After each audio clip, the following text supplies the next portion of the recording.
Hey guys, and welcome back to Horticulture Geek. I'm Ray, and I'm glad you are joining me today. We are going to be doing several things today. I'm going to show you my seed starts. If you haven't watched that video yet where I started tomatoes and peppers, I will link that. Please go check it out. So I'm going to give you an update on those seeds today, about how big they've gotten. And I'm going to be perfectly honest. They are past the point of needing to be separated out.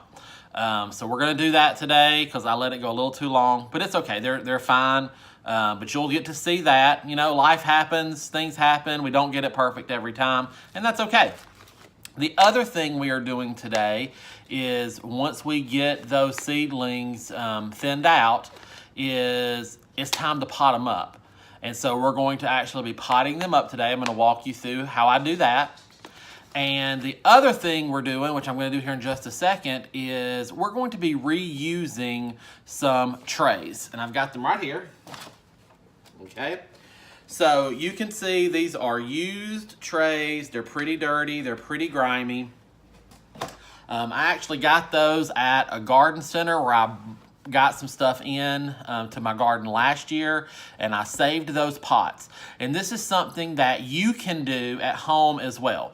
You don't have to order brand new pots or any of that. If you do that, awesome.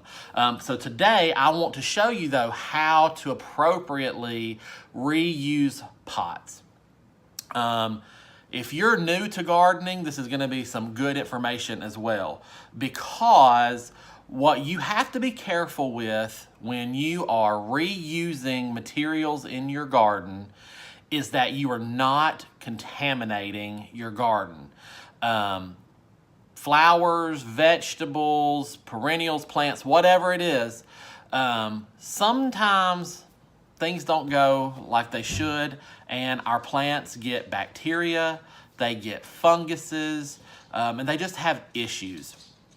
And so you kind of want to think about your garden in the sense of like a doctor's office. You need to keep it sterile. You don't want to cross-contaminate things, and you don't want to reintroduce contaminants into your garden, because the more funguses you have, the more bacteria you have, you're going to have to treat those things, or your flowers or your crops are going to suffer.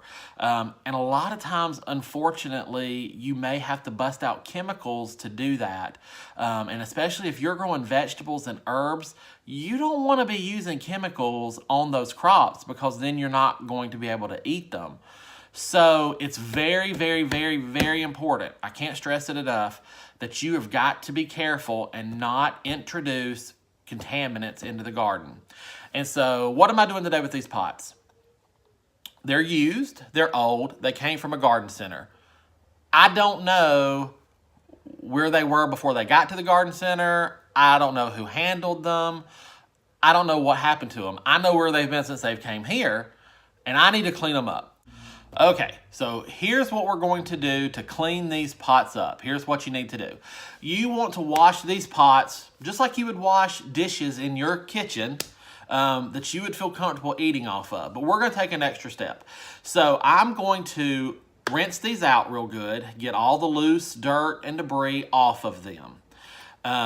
Then I am going to, and all you people out there who or just die-hard, adamantly opposed to chemicals, I'm sorry.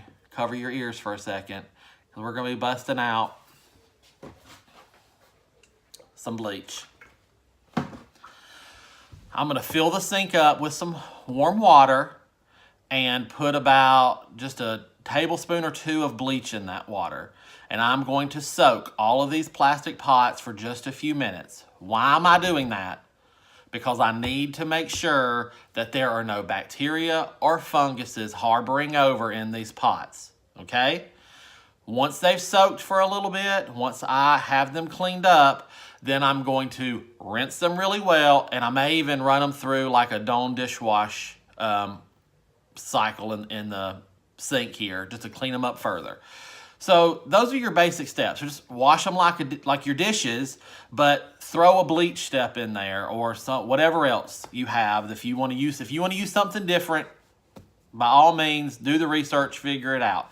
For me and my garden, I just like the peace of mind to know that there ain't nothing living through that bleach wash.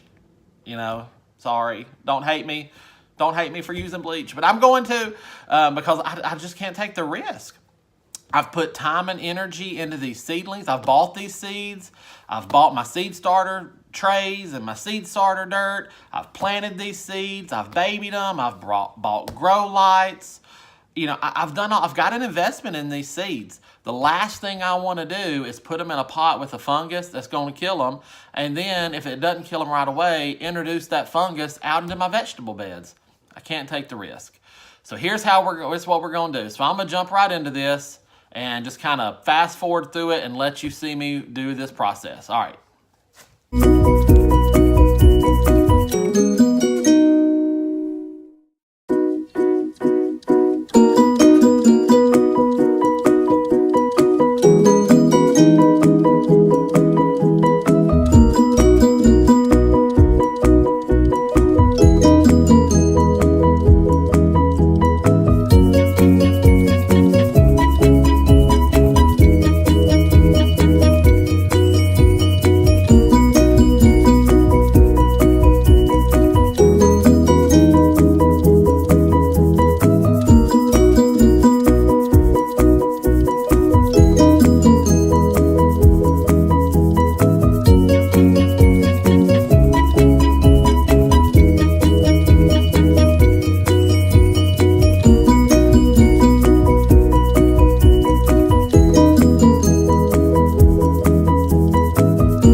All right, it's time. I've got them all rinsed off, so now it's time to do the Clorox rinse on these containers. Now, what I'm going to do is I'm going to fill the sink up about halfway full of hot to warm water. Just enough water, really, to cover the pots, okay? I just need them to be submerged just a little bit. I mean, I'm not trying to drown them here. I just need to cover them in water. And I'm going to put couple of splashes, a couple tablespoons maybe, of the bleach in the water. I'm not going to measure it out. I'm just going to eyeball it. You're going for enough bleach in the water to sanitize, not to melt. We don't want to melt the plastic or melt our hands when we're dealing with the water. We just want to sanitize the pot. So it's not going to take a whole bunch of bleach in this water to do that. So let's come over here. I'll fill the sink up. Get the first batch of pots in the water, and then we'll go from there.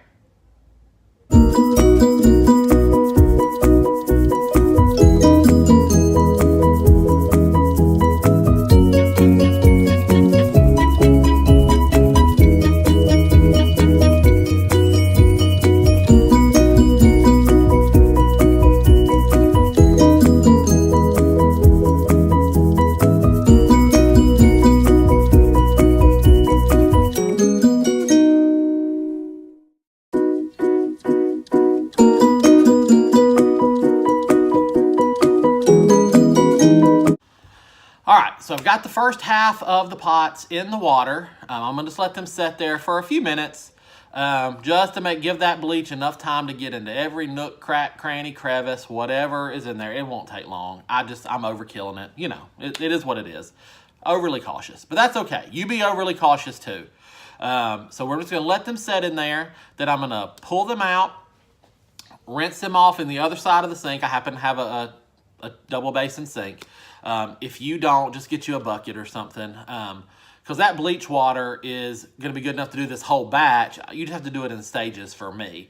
And so I'm going to rinse them off in the second side of the basin and then get the others in the water. So here we go.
so I've got all that done. Now I'm just gonna fill the sink back up with water and a little dish soap just to give them a final rinse off. Again, this is probably not a necessary step, but I like to be safe.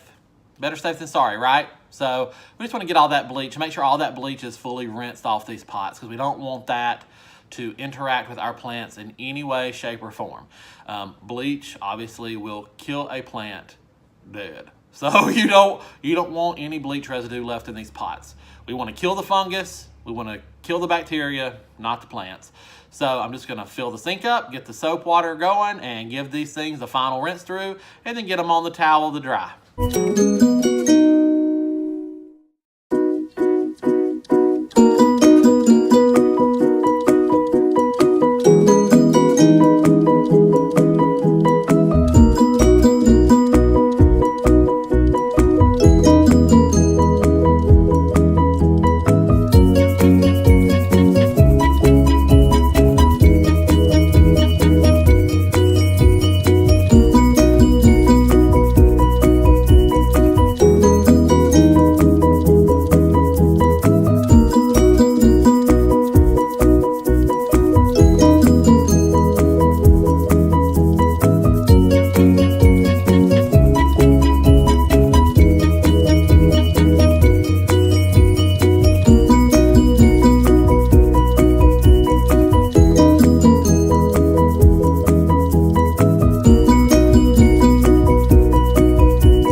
All right, so I've rinsed them, I've sanitized them, and I've washed them.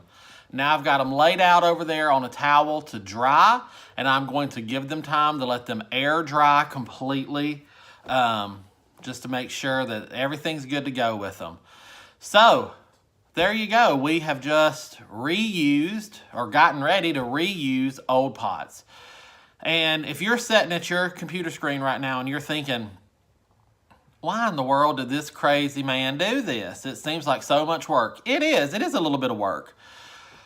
But the reason I do this is because what else are you gonna do with these old pots? If you go out to your garden center and you buy something new, if you're like most gardeners, you have a stash of pots stuck around in a garden shed or behind a shed or somewhere, or you wind up throwing these things away. They go to the landfill, they clog up landfills. If you happen to have a recycling program, and if your recycling program happens to take the grade of plastic these things are made out of, you might can recycle them. That's an awesome thing to do.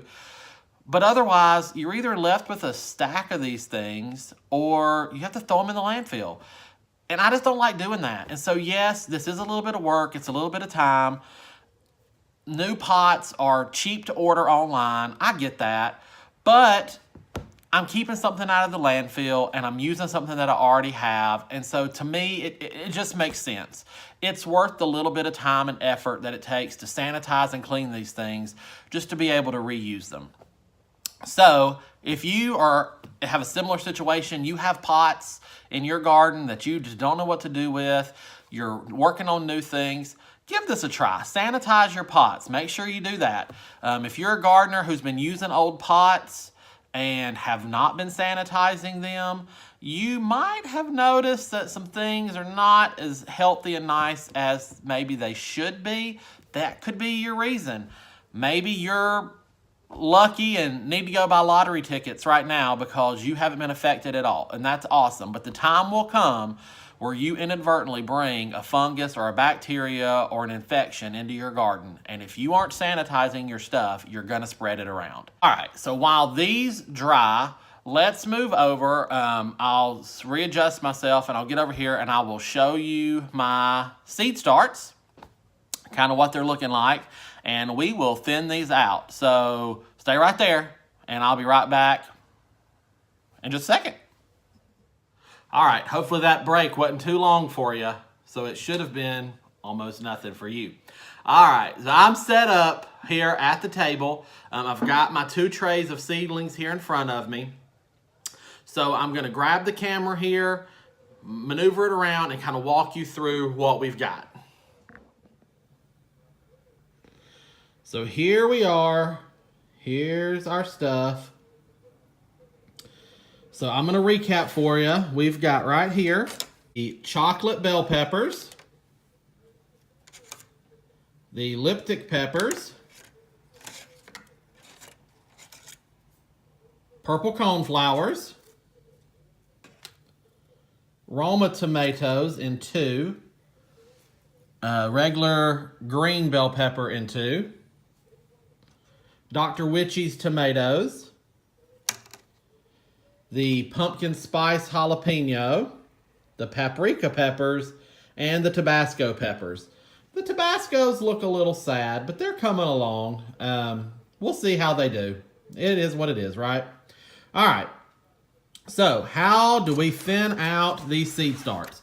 If you remember from the seed starting video, we put 2 to 3 seeds per plug, okay? So per plug, we put 2 to 3 seeds to ensure good germination in every plug. So as you can see in this plug right here, all 3 of those seeds germinated, okay? So let me just pull this guy out and let's look at him. So this is a Dr. Witchy's tomato.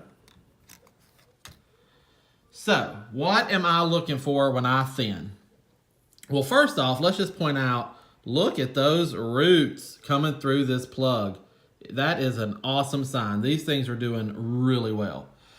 All right, so I want to look for the strongest, most robust of these plants that I think I can find to have that be the one I want to keep. So right off the bat, this guy right here is smaller than the other 2. He looks really good, but he's just smaller. Even his stem is a little smaller. So he's got to go bye-bye. So we're just going to come right in here, grab it by the base, give it a pinch, pull it off. He's gone. So now I'm left with 2. So I want to look these over. I'm trying to decide. I think I'm going to keep this one. He just looks branched out more. There seems to be more leaves on him. This leaf right here seems to have some stress on this one. So I think this one goes and the other one stays. So again, I come right in and I pinch it right out. So now I'm left with 1 Dr. Witchy's tomato per plug, okay?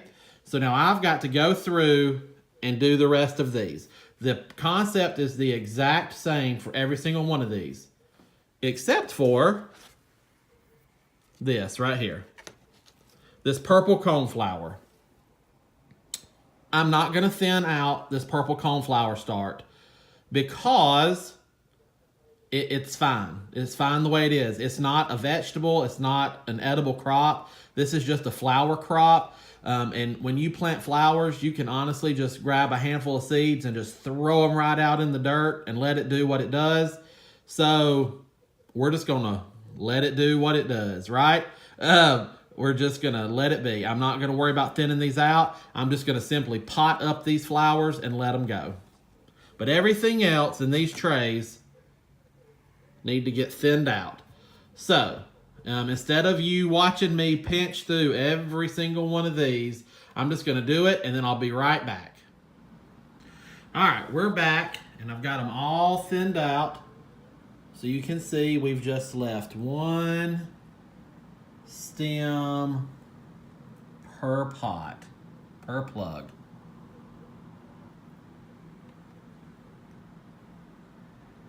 All right, so I've got my bigger pots washed and sanitized and rinsed out and ready to go, and I've just pinched through and thinned out all of my tomatoes and peppers. And I'd originally, this video said that I would also show you in this video me potting them up. But this is already a pretty long video, and I'm sure most of you are ready to go at this point. So what I think I'm gonna do is I'm gonna cut it here, and then I'll come back on another video and actually pot up those things into the bigger pots. Now, as you can already tell by the numbers, I've got just 10 bigger pots washed and sanitized over there if you were counting. I've got way more than 10 plugs, so I am gonna have to get some more pots ready to go to do the pot up project. So stay tuned for that. It will be coming up, but for today and for this video, I'm just gonna leave you right here. And I certainly hope that you have enjoyed this video. I hope you've learned something. I hope this has inspired you to maybe get out there and look in your old pot pile, or to reuse some of your pots, and to do it in a way that is gonna be good for you and good for your crops. If you've enjoyed this video, I just encourage you to give me that thumbs up, give me that like. It certainly does help our channel out. And we also want you to ring that bell. If you like what you see and you want to make sure you come back for the second half of this video for sure, by ringing that bell, it tells you every time we post another video. And then I also would like to encourage you to join us on Facebook. So you can look us up on Facebook. It's the same name as our YouTube channel, Horticulture Geek. So until next time, from my garden to yours, I certainly wish you all the best and happy gardening. We'll see you next time.